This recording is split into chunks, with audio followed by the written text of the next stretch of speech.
Good evening, Commissioners. I'm Dr. Jesse Fields. I'm a Harlem community doctor. I am an independent because I believe that independence is fundamental to prioritize the important matters of health, housing, human rights, community empowerment above partisan interests. My right to vote as an American citizen in New York City is taken away. Because I choose to be politically independent, there are over 1 million people in this city, a majority of whom are young people and people of color, Black, Hispanic, and Asian. And those people, because they choose, as I do, not to join a political party, are excluded. It's a civil rights issue. Dr. King, Medgar Evers, Fannie Lou Hamer, they fought for voting rights. You have the opportunity to put such an initiative on the ballot to open the primaries. Yes, I want to vote. Independents in this city want to vote. Let us vote.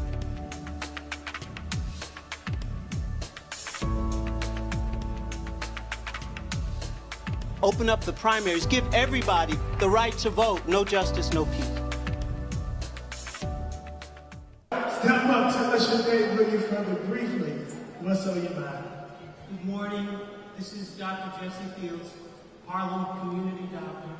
And what's on my mind is to talk about Washington, D.C., which the voters of Washington, D.C. 2 years ago, 2024, overwhelmingly approved a ballot initiative to open the primaries in D.C. and to allow about 100,000 independent voters to vote in their primaries. 73% of voters in D.C. supported the initiative. But it took 2 years for the D.C. Council to implement the initiative, to allow funding for the initiative. So that just happened this week when the D.C. Council finally passed a resolution to put open primaries on the ballot, to put open primaries implemented. It passed by 73% of the voters 2 years ago. But now it will begin in the election 2028. It's because the independent voters and their supporters fought for it. They kept organizing and building. If Washington, D.C. can open its primary ballot to independent, unaffiliated voters, New York City can open its primary to independent voters. We have to do that. Closed primaries exclude independents and disproportionately exclude voters of color, millions of Black voters and young people who are increasingly choosing to be independent. The Black community has led the fight for voting rights in this country from the very beginning, from 1865 and so forth, 1965, when finally we passed the Voting Rights Act. We have to continue to open democracy. Democracy is not static. We have to continue to fight. So the Voting Rights Act increased voting for everybody, for the Black community, Hispanics, Asians, and others, disabled people. We have to continue that fight to expand democracy, to take our fight for ordinary people, for our communities, for the empowerment of our communities, to put that first, foremost. To do that, we have to open up our democracies. Trump doesn't want us to vote, but we have to increase our voting and increase the numbers of people, especially young people and people from our communities, to vote. No justice, no peace. Thank you. Okay, thank you. Welcome to the Gilchrist Experience. Today's guest, Dr. Jesse Fields. That's after the primaries, but tell us what you think the results of the primaries were. Thank you very much for having me, Brother Wilson Gilchrist.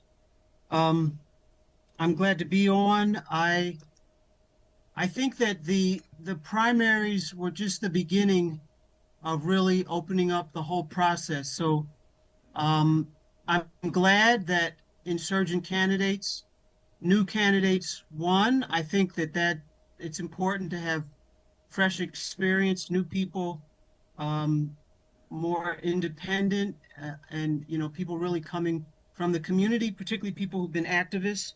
So I was, I have been a supporter of change, and I'm looking forward to having more and more people have the opportunity to participate, especially from our communities, from Black and brown communities, from communities that have been marginalized. We have been fighting for inclusion and for the problems that we see every day to be addressed, to really be addressed and not to simply be compromised on. So what I was talking about in those videos, which thank you for showing and airing, is the simple fact that not all of us get to participate in the primary. And the turnout in the primary actually was low. It was Yeah. much lower than the turnout was when the new Mayor Zoran Mamdani was elected.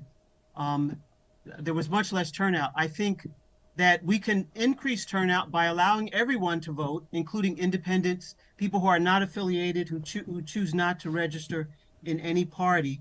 And I think we can do a whole lot more to get ordinary people, even many Democrats who could have voted, did not vote. And I think that's a reflection of our not being enough really involved and engaging the grassroots communities around this city that need to participate. So I'm looking for a new political movement that builds, includes everyone from the bottom up, and continues to make real changes in our political structure. That's why I'm an independent, because I'm not satisfied with the status quo at all. Graham, you're an independent. Yes, I am. I left the Democratic Party about maybe close to 20 years ago now. Oh.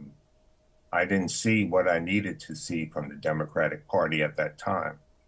And I'm still an independent, and I'm glad to see that the doctor is speaking on this, because I was talking with Irsa. I said, well, she was going to vote for the primary. I said, well, I'm an independent, I can't vote.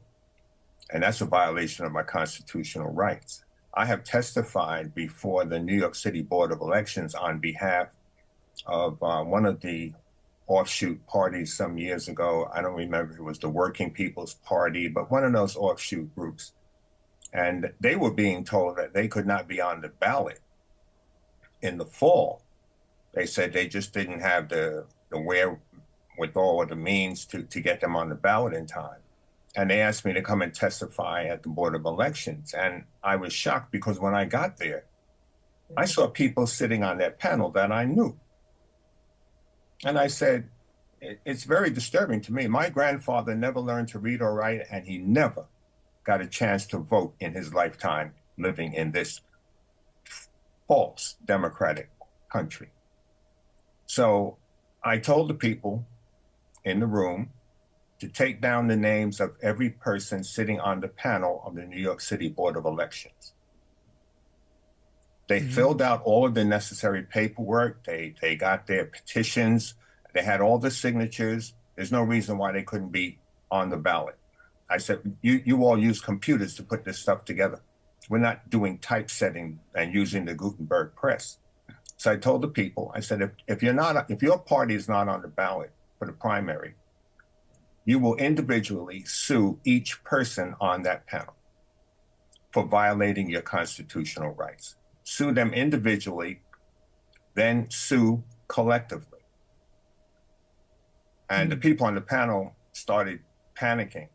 I said, yeah, not just a class action suit, but every individual should sue for their rights being violated under the United States Constitution. And now I'm seeing here the video, and I will join with you, Dr. Fields. I will definitely join this movement, because the two-party system is very flawed, extremely flawed. And you have the same people. Some people are in office for 15, 25, 30 years, and they think it's their position. But the position belongs to the people. And the people need to be re-educated with regard to the political system and the government. They don't teach civics anymore in school. So that's another thing that has to be looked at. They're intentionally not educating the general public with regard to their rights and their responsibilities. We have a responsibility to vote and to challenge the status quo, to present to the politicians what we want, not what they want to do, but what we want. So I'm glad to see this video, and I will work with you. I'm pushing this forward in the city. Thank you. Wonderful. Thank you. Thank you. Brother Graham Weatherspoon. Yes, you bring up the issue, which is very important, of civics and education, which I think we can inspire people through teaching them and really sort of performing, bringing to life our history, which we're trying to do in terms of, we have a history as Black independents. We have had to be independent to make our causes, to speak for our causes and things that we need. Going back to slavery, I mean, Frederick Douglass saw that the Democrats and the Whigs were supporting slavery. The Whigs were not addressing the issue of slavery. The Democrats were supporting it, and he worked with with independent third parties that were anti-slavery. Dr. Martin Luther King, I often have spoken about my political independence is rooted in Black history and the Black community and putting the concerns of the community first. Yes. And I have been very inspired and moved by Dr. Martin Luther King's tremendous courage when he stood up independent of the Democratic Party and the two-party system, which in our community is basically the Democratic Party's dominance. But I think we need to go beyond that domination of political parties. So Dr. King was really an independent in many ways, but he spoke out against the Vietnam War. Yeah. He was independent of the Democratic Party, independent of Lyndon Johnson, and he was killed. He spoke April 4th, 1967 at Riverside Church, Right. that famous speech, Beyond Vietnam, A Time to Break Silence. And he was killed that day exactly 1 year later, April 4th, Yes. 1968, as we know. And, you know, his courage, he was standing up for principle, for what he believed in, for peace and nonviolence, despite the risks. I think he knew what the risks were, but he moved forward. He spoke out on behalf of nonviolence and peace, even against the president and the party at the time, the dominant party, which he had worked with and pushed. He pushed Lyndon Johnson to support equal voting rights. He said after the 1964 Civil Rights Act was passed, he went to Lyndon Johnson and asked him to support voting rights. And another example of Dr. King's independence was he said to his colleagues, let's go get the president some power. What he meant by that was, let's organize the people. The march, Selma to Montgomery, was a result of that movement for voting rights. And the violence at the Edmund Pettus Bridge that was seen by people around the country, Dr. King called for people around the country to come and stand with the African-American community and join the march, and people responded. Many, many people responded, and it resulted in the passage of the Voting Rights Act, the 1965 Voting Rights Act, which of course we know is being undermined by the Supreme Court and the current administration in Washington. They're trying to institute voter ID and restrictions on voting, which this is a way for us to fight forward, to fight in a positive way for voting rights, to include everyone, so we can take that momentum from the civil rights movement, from the Voting Rights Act, which we need to support in a forward way to include even more people. Right? By that I mean to include the young people and people of color and ordinary people who are independent of the two parties, who just don't want to go with the status quo. You know, when I speak in schools, I tell high school students, the first thing they need to do is register to vote. Yeah. If our high school students got serious and voted, I tell them, you can change the direction of New York City. That's it. In a heartbeat, because the adults are not doing what they should be doing. But if you as a group, you all are in social media and all this stuff collectively. Yeah. You all could come, flood a primary, and put forward a candidate that you wanted. And change the dynamics of the entire political structure. I remember back in 2007, during the presidential campaign, I got a phone call from one of our well-known public officials. And that individual had asked myself and my wife to represent them at a meeting. It turned out the meeting was being called by Assemblyman Wright from Harlem. And the Democratic Party was running headlong with Hillary Clinton.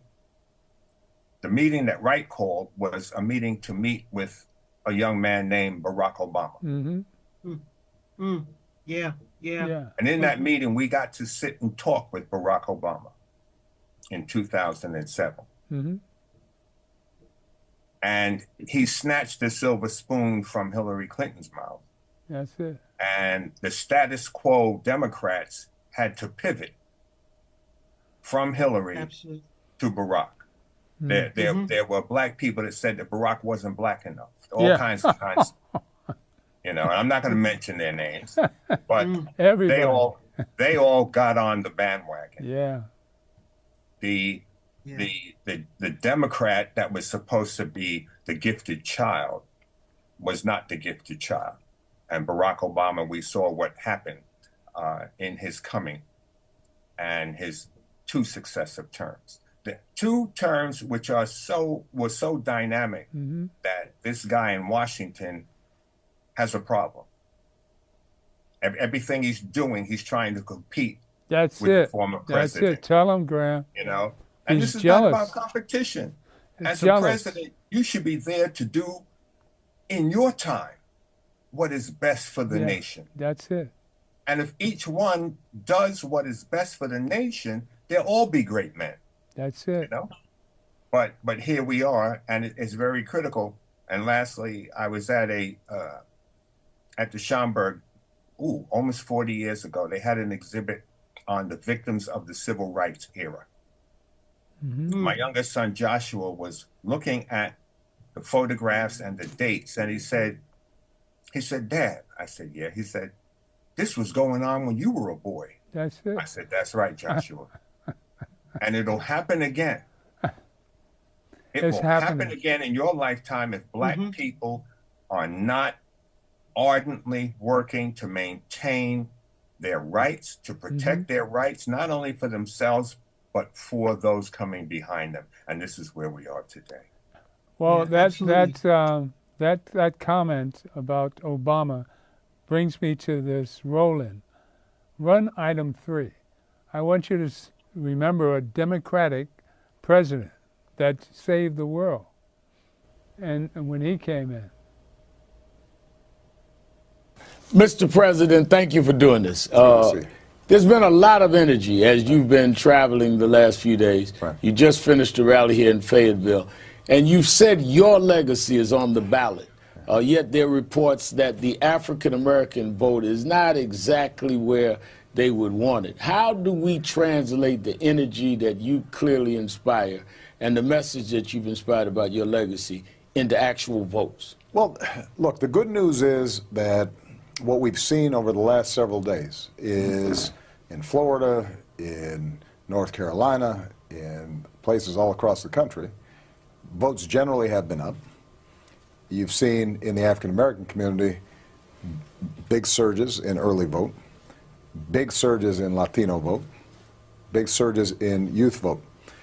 And so if we can just sustain what we've done over the last several days, then I will feel good about the ultimate turnout results. But what is true is that in part because I think a lot of people still can't believe that Donald Trump would be elected president, there may be a complacency setting in. And the main thing that I've been trying to explain to people is that if you supported me in 08, if you supported me in 12, if you think that I've done a good job, if you believe that Michelle's done a good job, everything that we've done over the last 8 years will be reversed with a Trump presidency. And everything will be sustained and built on with a Hillary Clinton presidency. So this vote is as important as any of those other 2 votes in being able to maintain a progressive agenda that keeps 20 million people with health insurance and hopefully gets the next 20 million, that makes sure that we're working on issues like criminal justice reform, and somebody who actually wants to see a reinvigorated civil rights office in the Justice Department, that wants to make sure that things like early childhood education get put in place so that our young people can all get the benefits of a great education at the earliest stages all the way through college. You can't say you care about those things and then suggest somehow that you're feeling cynical or you're not sufficiently inspired.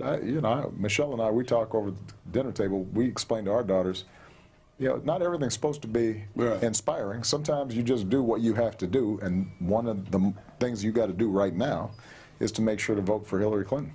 You've actually criticized Trump for having the support of KKK sympathizers. I mean, this is frightening for many people in this country, but I don't know if it has come home to them. Well, look, I've been critical, not that somebody decides to support him, but that the fact that he doesn't immediately disown that support and sends signals that he is okay with discrimination against minorities, that he's okay or sympathetic with respect to discrimination towards Muslims. These are things that he says on an ongoing basis. Comments that would have once been considered completely disqualifying by a Democratic or Republican candidate. Imagine if I, when I had been running, had said 1/10 of the things that Donald Trump has said. People would have immediately said that person's not qualified to be president. If Hillary Clinton right now said just a fraction of the things that Mr. Trump said, people would be outraged, and the Republicans would say, you can't have that person serving. And it's not just with respect to his attitudes towards minorities, it's his lack of respect for the Constitution. I mean, when you stand on a presidential debate stage and you say to your political opponent, I'm going to throw you in jail, that's what happens in banana republics. That's what happens in a lot of countries around the world that are run by authoritarians. And so I take him at his word when he says that he admires somebody like a Vladimir Putin. And the fact that you've got Republicans who in the past have criticized me for even talking to Russians and now feel comfortable with supporting somebody who considers the former head of the KGB as a role model indicates that either they know better and they don't care, or they don't know better. That's I'd like to comment. Go ahead. Go ahead. May I? Okay. Thank you for showing that video. I was thinking about the fact that Barack Obama was elected in 2008. I certainly supported him. Many independents did, along with the Black community and young people. And one of the things that is not talked about and that should be talked about is that he would not have become the nominee of the Democratic Party if it had not been for the states that have open primaries and allow independent voters to vote, like Iowa, Massachusetts. Those early states allow independents to vote, and he got a majority of the independent vote. He inspired people across the board from our communities, young people, people of color, and just progressive and decent-minded Americans who wanted to see a change.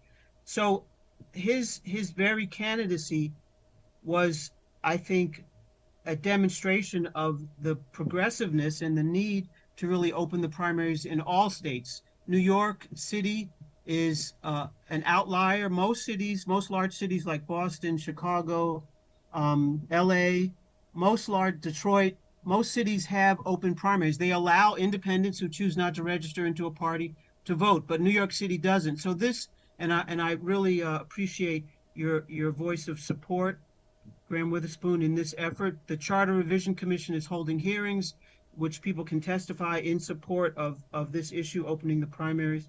And the other thing about, I supported Barack Obama. I was thrilled that he won.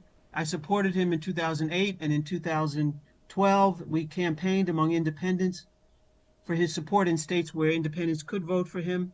But I think he could have gone further in his support for political reform. He lost a lot of the independent vote in 2012, and Hillary Clinton lost all of it, pretty much, or a lot of it, in 2016. So I think that we could have done more with the Obama candidacy.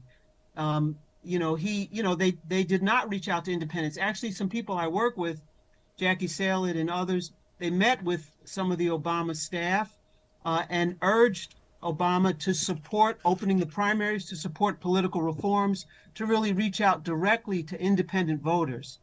And he won his reelection in 2012, which is great. But then independents started to move away from Hillary Clinton. A lot of people who voted for Barack Obama in 2012 did not vote for Clinton. A lot of them just didn't vote. Yeah. Um, That's what and happened. so that I think that made a difference in the That- election. I think it's still definitely. making a difference in the election of Trump in 2024. I think we have to go further. We have to reach out. And I don't know why Democrats don't want to reach out to independents anymore. Why not invite them to vote in your primary, and you might get their votes in the general election? It seems obvious to me that it would be positive to reach out to independent voters and include them in your coalition. But they have not been doing that. One question. Do you think if women had voted for Hillary, she'd be president? If women had voted for Kamala, she'd be president. I think it's the women that didn't vote. What do you Well, say there to were that? lots of men who didn't vote for well, Kamala. You know, I mean, I think everybody should have. It should have been clear.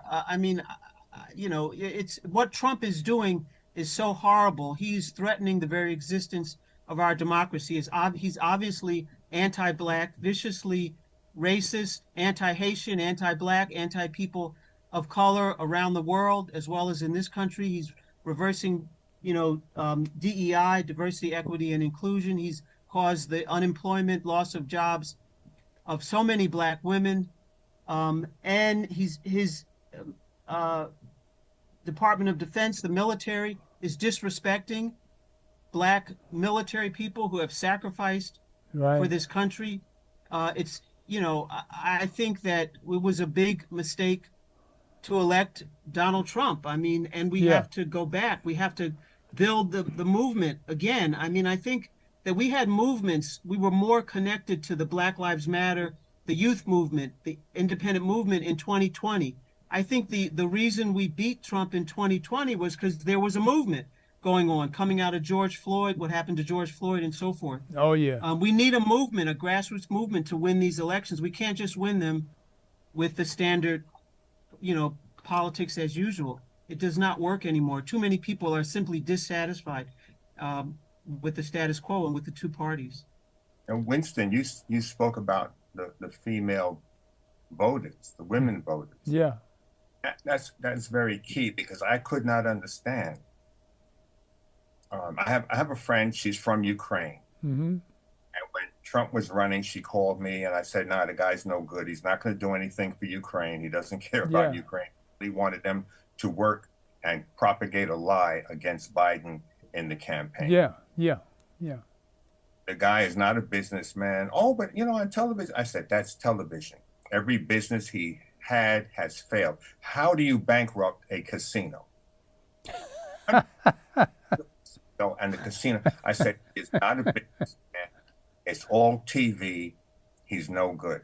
I spoke with her last week. She's so upset. She's getting videos from her family in Ukraine of what's going on. I said, I told you. And she voted for him. I said to her, look, I don't understand as a woman how you can vote for a sexual predator. Yeah. I don't understand it. I don't understand the fiber of women today that would back such a degenerative form of humanity. Right. Have that person be the leader of their nation. Mm-hmm. There's a rapper that did a song, I Believe I Can Fly. I believe I can fly. Mm-hmm. I believe I can touch the sky. Well, he was charged as a sexual predator. And I've had women say to me, well, that's separate, you know, but I love his music. And I'm like, on the music and look at the individual. Mm-hmm. You're financially supporting a man who is a degenerate. And if he were victimizing your daughter, I guess that would be okay. Yeah. You see, we have not, the people of this country have not, the moral fiber of the country has truly degenerated, that we would have a man such as this It's not about him being white. It's about the man is a degenerate. He's a liar, a consistent liar. He's a racist. He's a misogynist. And yet, so many women support him and go to his rallies. White people, I think, began to get a taste of what's going on when ICE started killing white people. Mm-hmm.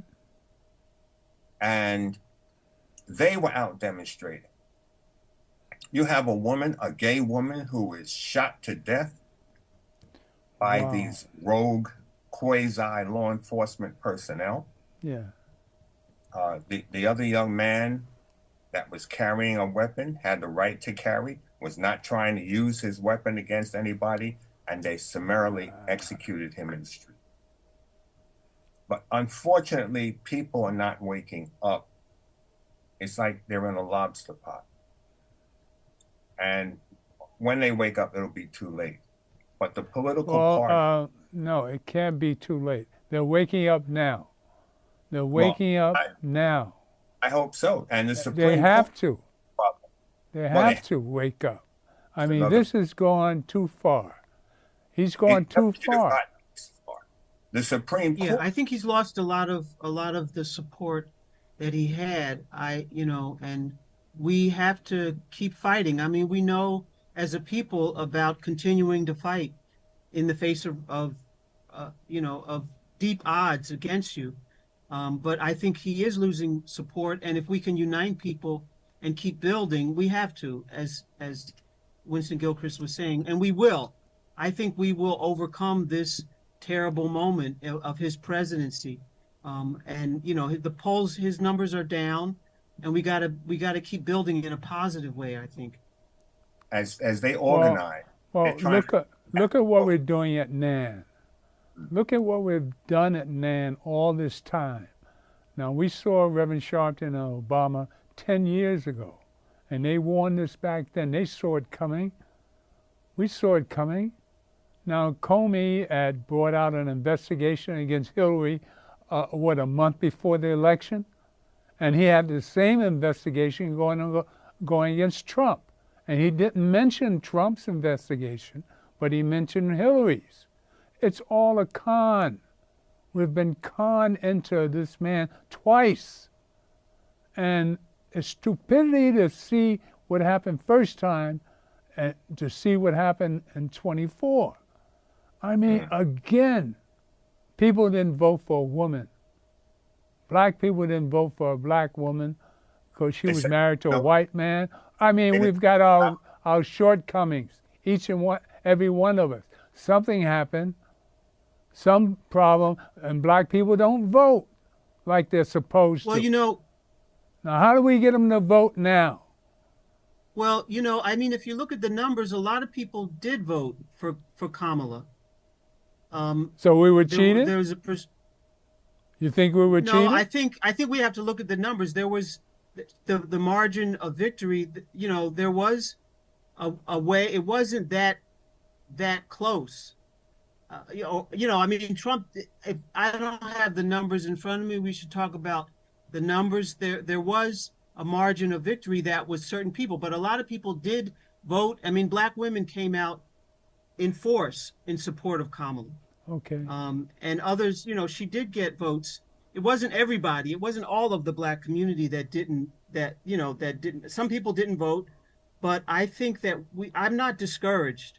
I think it's terrible what's happening, real tragedies, but we have to keep fighting, like you're saying. I agree, and I think the leadership of Reverend Sharpton and the National Action Network is vital. That we have to keep building, and I think that if we can keep leading with this issue of voting rights and opening up the political process and reaching out to all voters, that we can make a difference. I think we can really make a difference.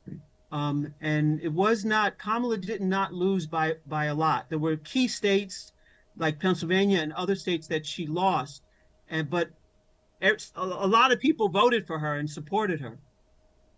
There was a gentleman that he sent a letter. I think it was in ProPublica. I have it in my email. I have to find it. But it was a duty to notify. And he was a computer geek. And he wrote to Kamala and the Democratic Party to inform them of how these machines can be manipulated. Ah, okay. And this is something that's critical. Remember, Trump said you're not going to have to vote again. That's what he Yeah, said. yeah. Remember, he brought in this South African immigrant who has citizenship in 3 countries, not 2, but 3. Gave him the keys to the kingdom. Mm-hmm. His chainsaw, he's taking down data and all kinds of information and disrupting the government. Trump's a spy. That too. Well, he's trying to get the Save America, the Save Act passed. I think he wants to try to pass it to keep people from voting because he's That's concerned it. The Save Act. he would lose. The He's Save going to Act. lose the midterms. The Save Act, yeah. To make it difficult for more and more people to actually vote, especially women who may have changed their name and may That's not it. have the same name as on their birth woman's vote. certificate. And black people, he doesn't want the votes of black people to count.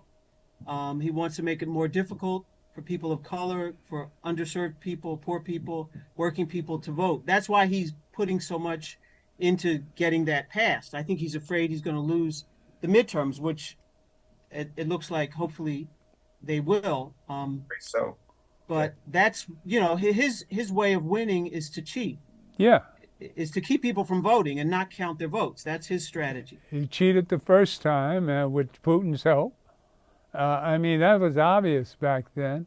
And he cheated again in 24, I believe.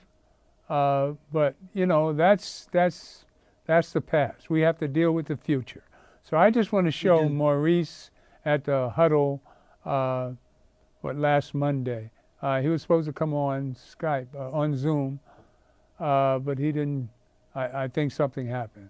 But let's run item 2. I just want to show you how Mandami is going to save New York. I think with his example of democratic socialism, which Trump is calling communism. I mean, most people don't understand what socialism is. Social Security is socialism. right. Highways, built a road, that's socialism. That's it. If you're getting food subsidy, if you're getting Section 8, if you're getting any socialism. System, that's socialism. Yeah. Yeah. Universal health care. Healthcare. About health care as a right, housing as a right. Yeah. That's, yes. Well, let's show Maurice, and we'll come back to you. Run item 2.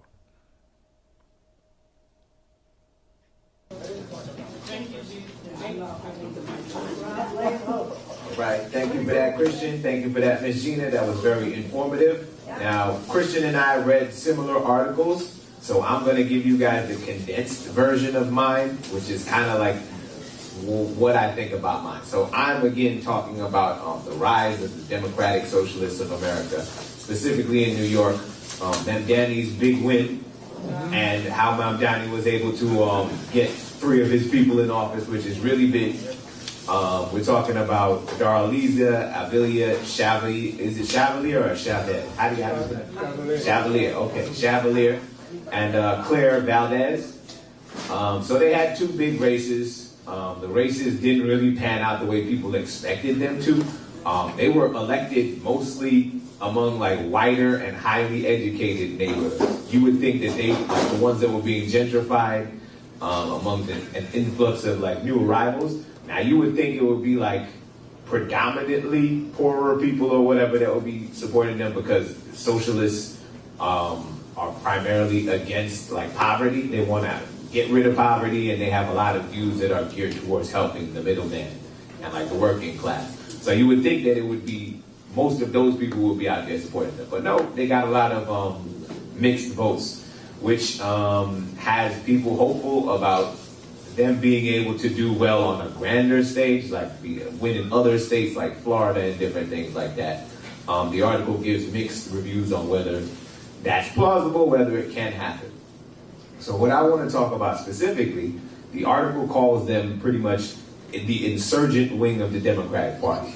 And the language that I've been hearing about them recently is kind of like, I don't know, it seems like a little bit skewed and jaded. I don't know why we're using the words insurgent now that socialists have one. Like, we're treating it like if there's some kind of, like, the Taliban is what I would think of when I think about insurgents, right?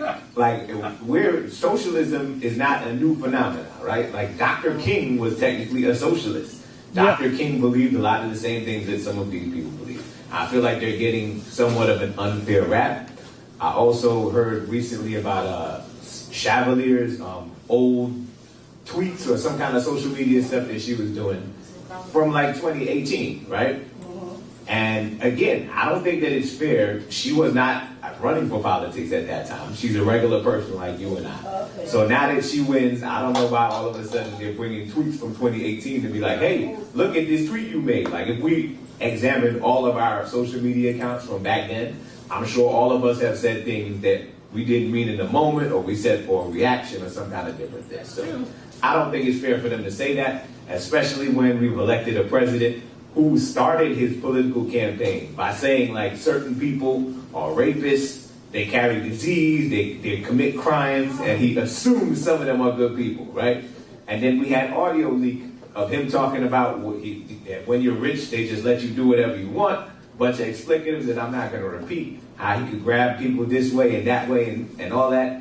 And we had no problem voting for him. And we're not using the same kind of words when we're addressing that section of the population. So I want to know basically what people think about the Democratic Socialists of America as a whole. I want to know, like, do we think that they're getting a fair rap in this election? Personally, I'm not opposed to having socialists like win, as long as it's not if we're looking at the far left, it's like they'll be the socialists, and then the far right and the socialists who want to basically make things better for everybody, right? Like Mom Dad is a socialist, but he's made things better for the city. Everything that he's done has basically helped us. He made campaign promises, and this is one of the first mayors that I'm seeing in a long time that has said, I'm going to do this, I'm going to do that, and there's no excuses. There's action. He's done pretty much all of what he said he's going to do already. So, I mean, I'm all for that. If they can be effective and work, I don't care if we have slightly different ideology. I don't think that we should be infighting, right? Now, this article discusses a lot. See, what I want to bring out is that socialism has been around a long time. Yeah. Roosevelt, what could be more socialist than Roosevelt?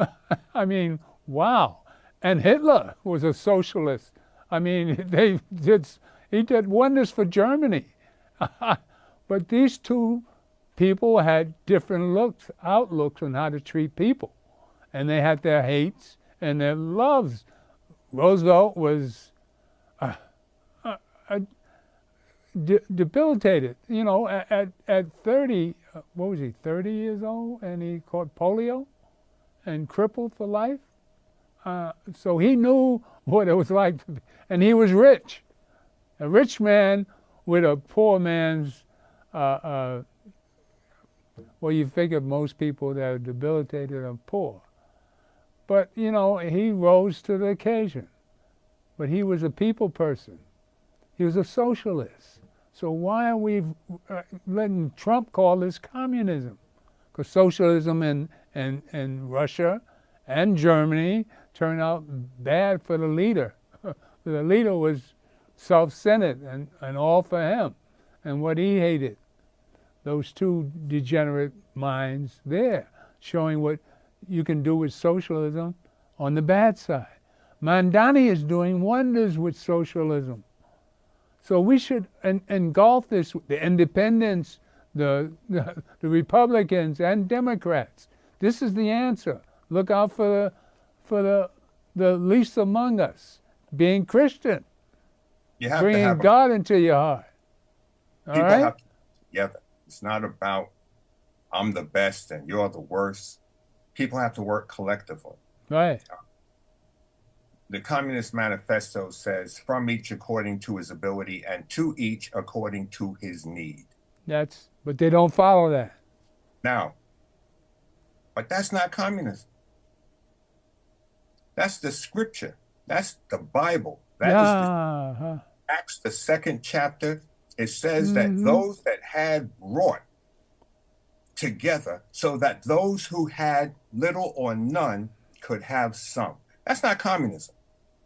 That's the first century church. Yeah. 33 AD. Yeah.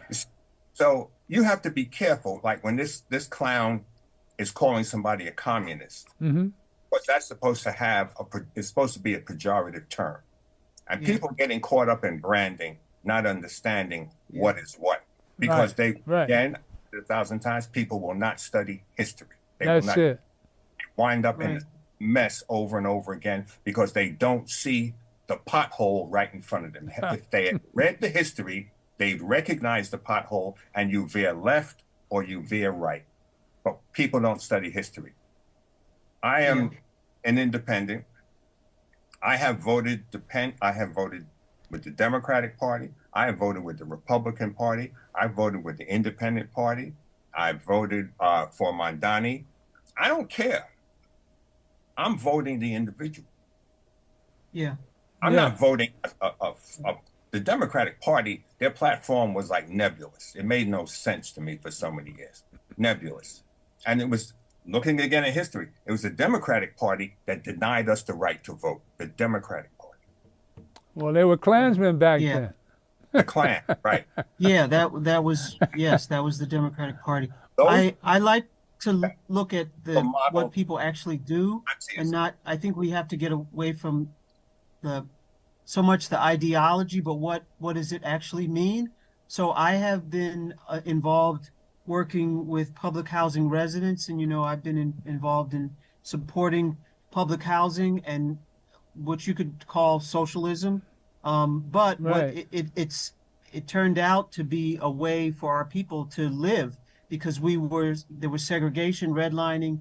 We weren't that was the housing that was available, and generations have grown up in public housing. And when it became primarily black and brown is when the government started abandoning it and cutting back and cutting and cutting. And now there's a financial crisis in public housing. But the one thing about the mayor, which I am not in agreement with him on, with Mayor Mamdani, is his support of privatization of public housing and the demolition of public housing, specifically the Fulton, Elliott, Chelsea development, which is very diverse, Asian, white, black, and brown, downtown. I don't understand how a progressive, someone who calls themselves a socialist, could possibly support the demolition of public housing and the displacement and eviction of the people who live there, which is what happens when it is being demolished. So that's something that, I've spoken about, and I'm supporting absolutely the residents of downtown Fulton, Elliott, Chelsea. It's high prime real estate, and the real estate developers want it, and they want to demolish it. And the mayor is giving money to privatization. I don't understand why. It's something I'd love to talk to him about. It's a violation of any kind of progressive principle to demolish and privatize public housing. It's happened in cities around the country. We're fighting against it with many organizations, the church, St. Paul St. Paul Community Church in Brooklyn. I was just there on Sunday. Pastor Brawley, this was Johnny Youngblood's church. Now Brawley is the pastor. They had a big meeting. They're trying to hold the developers accountable who've privatized housing and, Linden houses, Boulevard houses, and so forth in Brooklyn. They're fighting back, and which is great. And I'm supporting their efforts. And we want to stop the privatization and hold the developers are evicting people. And I don't understand how Mamdani could support that. Doctor, if I don't understand it. Can I ask a question? And we're fighting it. The people who live in public housing are fighting, this demolition. It's in court, and it's a very important issue to me. When it's a contradiction of any kind of progressive policies or principles. When did that happen? Mamdani supporting this? He's given money. They're in court. the community there has been fighting it. It's been covered in the media, in local newspapers. The community has joined with the public housing residents and against the demolition because it'll be a health hazard, not only for the public housing residents, but for people who live in that area. It's a major issue in the city. It's been covered in the Gotham media and City Scoop and, those local newspapers. I'd be happy to share more with you. Yeah. Renee Kitt, who's a Black woman who's one of the Tenant Association presidents at Chelsea Elliott Houses, has been fighting. They're in court. The court has put a stop to the demolition, Yeah. a hold on it. So we'll see what happens. But the mayor needs to support public housing, and he has not. This I'm goes surprised. back about 20 years. I was in Washington with Congressman Ed Towns years ago on a gun violence hearing. And this is one of the things he spoke with us separate and apart from why we were there. And he talked about the privatization of public housing 20 years ago. This is not new. This was a plan in place 20 years ago. Mm-hmm. That's true. Fort Greene. That was one of the housing projects they were going to take. Fort Greene, pink houses in East New York, and the Cypress Hills projects. Those three. Why? Crime. Mm-hmm. Those three housing projects had the highest crime across Brooklyn. Mm-hmm. One building, 1290 Sutter Avenue, was attributed to 310 felony crimes. Mm-hmm. A 5-story building where the occupants of that building were responsible for over 300 crimes. That is a nest and that was just one building. So they wanted to break up these housing projects, starting with the ones that were the most violent, Mm-hmm. displace those individuals, and they could care less where they went. Same thing with Fort Greene. And I was working, this is more than 20 years ago. I've been retired for 30. I told the people in Fort Greene they were going to be leaving. No, they can't. I said, you don't own anything. The city's going to do what they want to do. They started emptying out in a building, apartment A, the entire line, A, from the first, second, third, fourth, fifth floor, all of those apartments were vacated. They brought in marble countertops. They redid the apartments for privatization. Mm-hmm.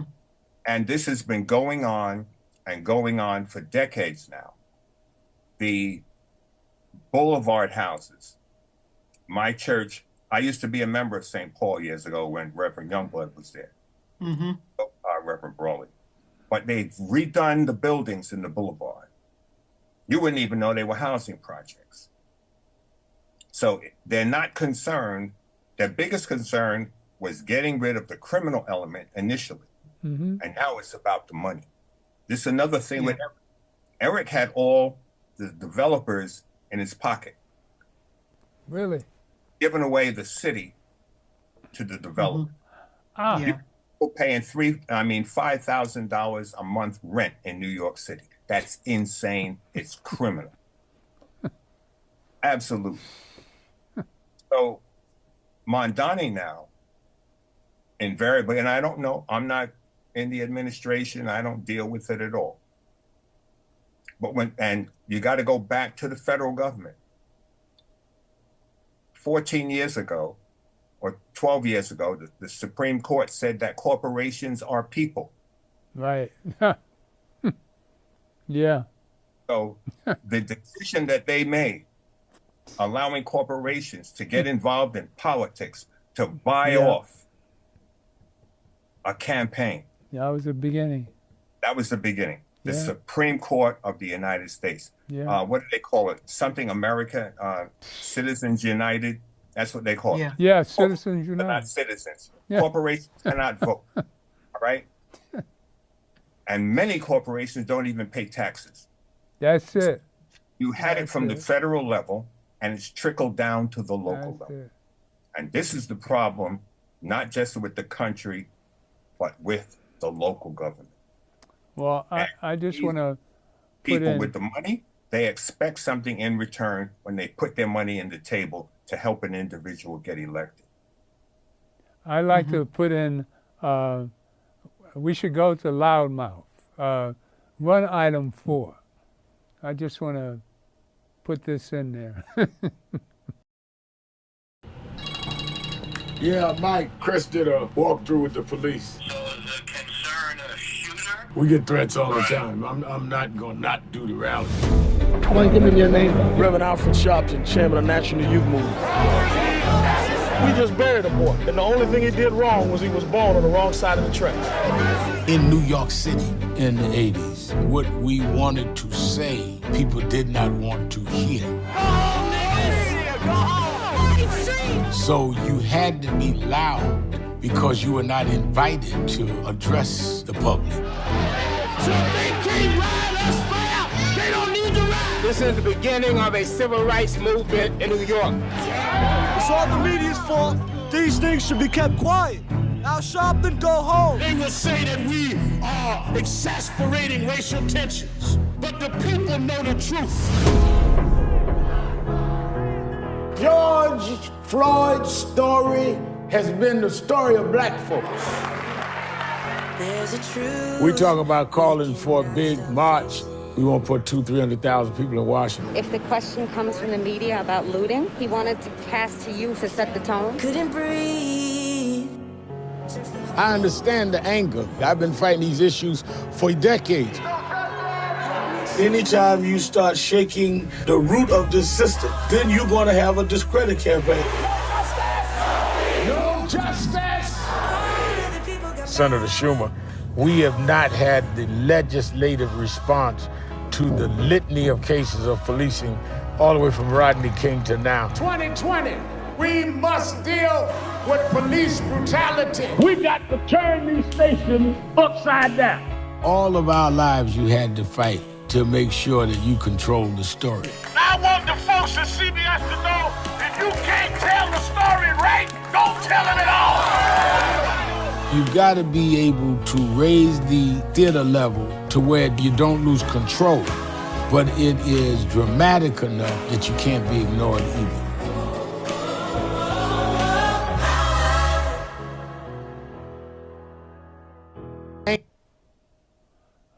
We don't have enough time to run the whole thing.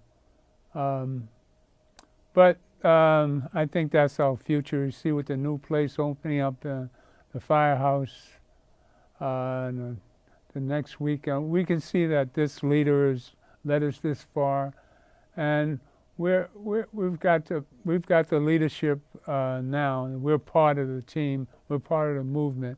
So I see nothing but hope and joy for us in the near future. So we've covered a lot of it today. Yes, thank you. And it's great that the National Action Network and Reverend Al Sharpton's new headquarters will be at the former Faison Firehouse. I'm very excited about it and happy that we're going to be there.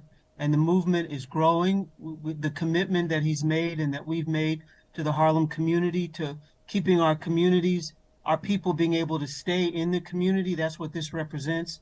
And a new renaissance for Harlem and for the communities of New York City, to bring poetry, which he's talking about, literature. I'm hoping to bring the Creating Our Mental Health and the movement itself. And August 28th, we're marching the anniversary of the March on Washington. This year, August 28th, we will be marching. And with that, we have to go. The God in me loves the God in you, and stay tuned for more of the Gilchrist Experience. God bless. Thank you. Thank you. That was a good one. Yeah.